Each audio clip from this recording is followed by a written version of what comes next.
করি তোমরা সবাই ভালো আছো। সহজ সরল রান্না চ্যানেলে তোমাদের সবাইকে স্বাগত জানাই। আমি আজকে তোমাদেরকে সোয়াবিনের সবজি বানিয়ে দেখাবো। দেখো, সোয়াবিনটা অনেকেই গন্ধর জন্য খেতে চায় না, এবার গন্ধ লাগে। ওই জন্য এই গন্ধটা ছাড়াবার জন্য কি করতে হয় জানো? এই সোয়াবিনটার ভিতরে না একটু গরম জল করে ওদের ভিনিগার আর নয়তো লেবুর রস দিয়ে একটু ভিজিয়ে রাখো 1 ঘন্টা। হ্যাঁ, ভিজিয়ে রাখলে আর ভালো করে কচলে কচলে ধুয়ে নিলে কিন্তু এটা গন্ধটা থাকে না, তাই না? আমি এটাকে দেখো ভিজিয়ে নিয়েছি 1 ঘন্টা।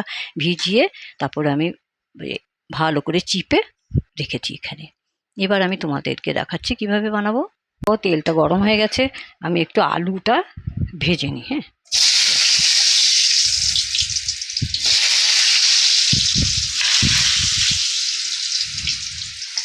একটু হলুদ পাউডার দিয়ে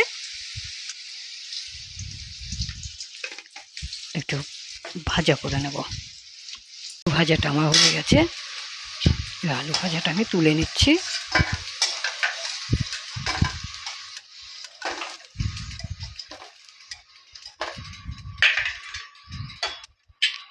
এর মধ্যে আমি এই 2টো তেজপাতা দিয়ে দিলাম,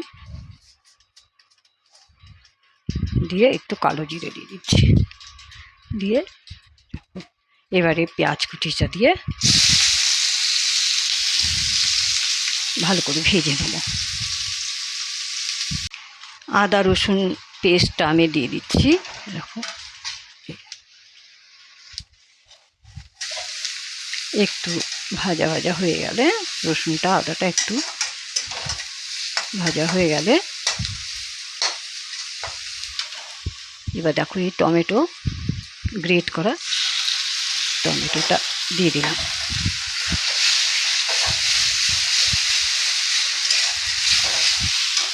এর ভিতরে আর একটু লবণ, আন্দাজ মতন লবণ দিয়ে দিলাম। লঙ্কার গুঁড়ো, কাশ্মীরি লঙ্কার গুঁড়ো 1 চামচ, আর 1 চামচ, ছোটো চামচের 1 চামচ লাল লঙ্কার গুঁড়ো,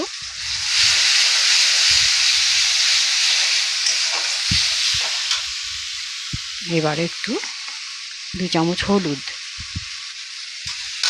দিয়ে দিলাম।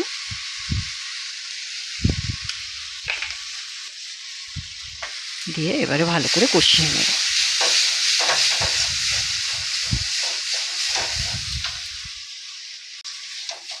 দেখো, আমি এবারে না একটু চিকেন মশলা দিয়ে দিই।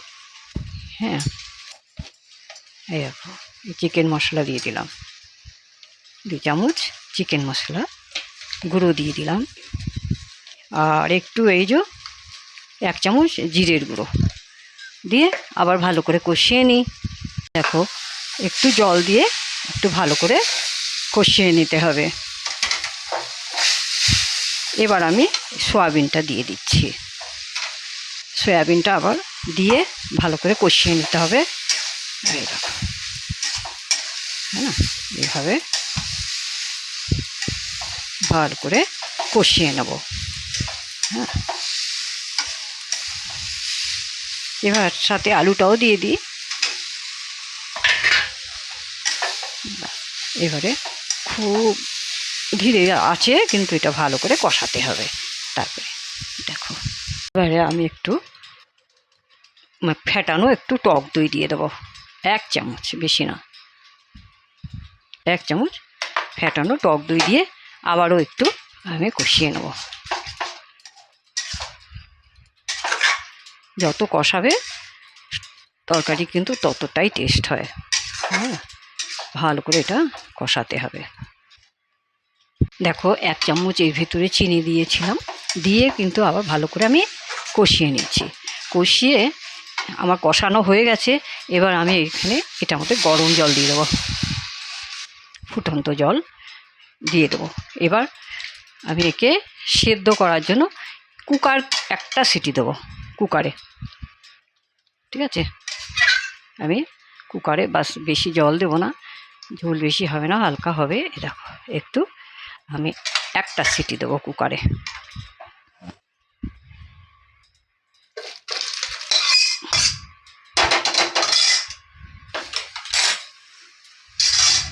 এই দেখো, আমি কুকারে রেখে দিলাম একটা সিটি দিয়ে, তারপর তোমাদেরকে আমি দেখাচ্ছি। কুকারটা আমার সিটি ছেড়ে গেছে। দেখো তরকারিটা আমার একদম তৈরি হয়ে গেছে। দেখো, এই দেখো, আমি এবার তোমাদেরকে একটা পাত্রে উঠিয়ে তোমাদের দেখাচ্ছি। দেখো, আমি তোমাদেরকে উঠিয়ে দেখাচ্ছি। এই দেখো, এইভাবে যদি রান্না করো না, তাহলে কিন্তু সয়াবিনের গন্ধটা একদম থাকবে না। সবাই খুব ভালোভাবে খাবে, খুশি হয়ে খাবে।